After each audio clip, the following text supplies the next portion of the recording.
ये तो उल्टा चोर कोतवाल को डांटे, यही बात हो गई, यही मिसाल हो गई। भाई राहुल जी जो कह रहे हैं, कांग्रेस पार्टी जो कह रही, विपक्ष जो कह रहा है, वो कॉन्क्रीट एविडेंस के साथ कह रहा है।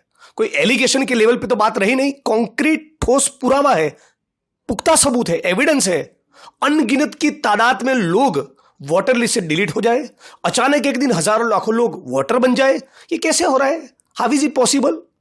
तो उनको इस बात का कॉग्निजेंस लेकर इलेक्शन कमीशन ऑफ इंडिया में जो भी लोग इन्वॉल्व है उनके खिलाफ कार्रवाई करनी चाहिए। इनफैक्ट सच्चाई यह है कि कार्रवाई तो मोदी और अमित शाह के ऊपर होनी चाहिए।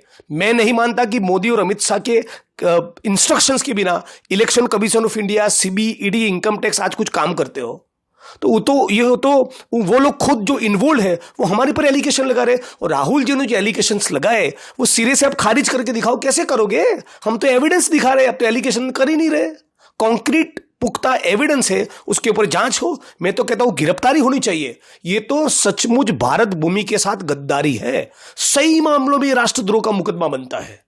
आपने इंडियन रिपब्लिक को कैप्चर करके रखा है, अपने शिकंजे में ले लिया है। कभी ईडी को भेजते हो, कभी सीबीआई को भेजते हो, कभी इनकम टैक्स को भेजते हो, कभी पत्रकारों के ऊपर हमला बोलते हो, कि विपक्ष को जेल में डालते हो, पूरी इलेक्शन की प्रक्रिया के साथ छेड़खानी कर रहे हो। ये इंडियन रिपब्लिक के साथ धोखाधड़ी है, 420 है, फ्रॉड है।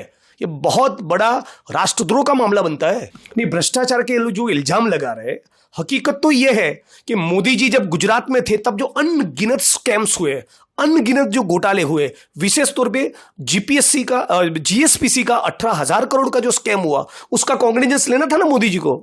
क्यों डर लग रहा था? तब क्यों कानूनी कार्रवाई नहीं की? और आज जो पार्लियामेंट में जो बिल लेकर आए, जो कानून लेकर आए, वो विपक्ष को टारगेट करने के लिए, चुनी हुई सरकारों को गिराने के लिए। मोदी जी, अमित शाह और भाजपा की सरकार का करप्शन के खिलाफ का कोई कमिटमेंट है ही नहीं।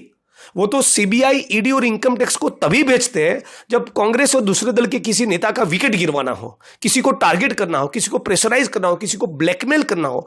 करप्शन खत्म करना चाहते हैं, ऐसा उनका तो कोई कमिटमेंट है ही नहीं।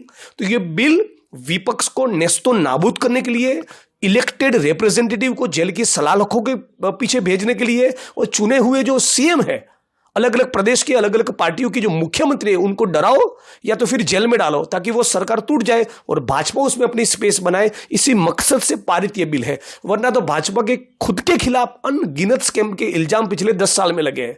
मोदी जी में 1% भी करप्शन के खिलाफ का कमिटमेंट होता तो खुद रिजाइन करते हैं।